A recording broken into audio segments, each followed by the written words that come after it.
राधे कृष्णा। केम छो।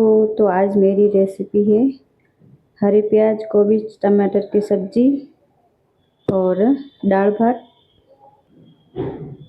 आज का टिफिन। तो हवे આપણે ગેસ કરીશું ઓન। અહીંયા આપણે વઘાર લઈ લીધું है। હવે આપણું વઘાર અહીંયા આવી ગયું છે। તો આપણે રાઈ જીરાનો વઘાર કરી દઈશું।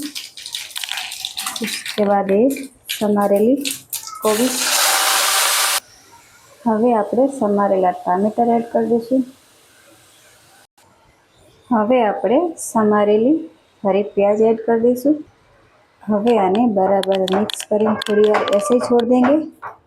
तो પછી મસાલા ऐड करें। હવે આપણે અહીંયા મસાલા ऐड કરી દઈશું। લાલ મરચું પાવડર,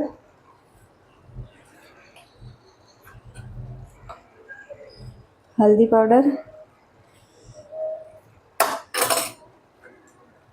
नमक। नमक कम ज़्यादा आपके हिसाब से डाल सकते हो। अब यहाँ पे मिक्स कर दीશું। હવે આપણે यहाँ ढक्कन लगाई दीશું। तो 10 मिनट धीमी आंच पे चढ़ने देंगे। હવે આપણે कुकर જોઈ લેશું। तो आप देख सकते हैं दाल कंप्लीट रेडी है।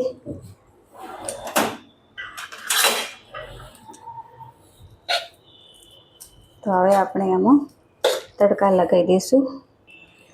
હવે આપણે અહીંયા આટો ગૂંધી લેશું જ્યાં સુધી સબ્જી ચડી જાય ત્યાં સુધી।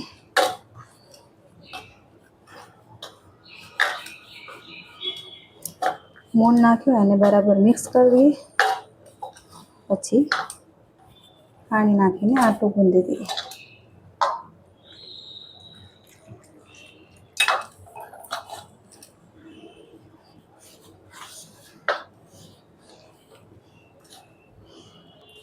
देखिए लोट આપણું રેડી છે। तो હવે આપણે સબ્જી જોઈ લેશું। तो आप देखिए सब्जी अपनी कंप्लीट चढ़ी गई है।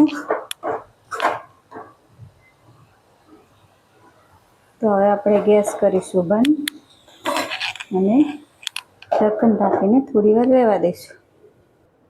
દાળ બરાબર છે। તો આપણે અહીંયા થોડા મસાલા નાખી દઈશું। લાલ મિર્ચ પાવડર, હલ્દી,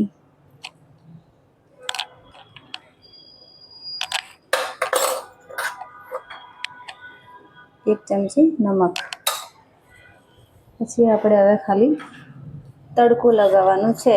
તો આપણી દાળ રેડી। અડધો લીંબુ નાખી દઈશું તો એનો ટેસ્ટ ખટ્ટો મીઠો સારો આવે છે।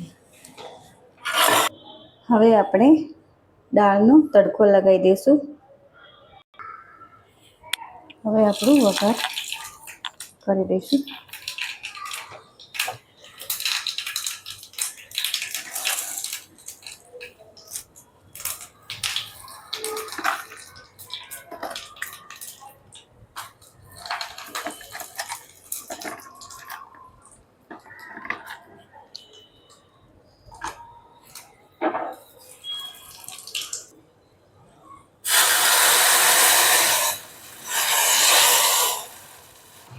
આપણે તવો મૂકી દઈશું। રોટલી બનાવી દઈશું। તો અહીંયા પહેલી રોટલી મેં ગાય માટે બનાવી છે। હવે બનાવીશું ટિફિન માટે।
દેખીએ આપણી રોટલી પણ રેડી છે.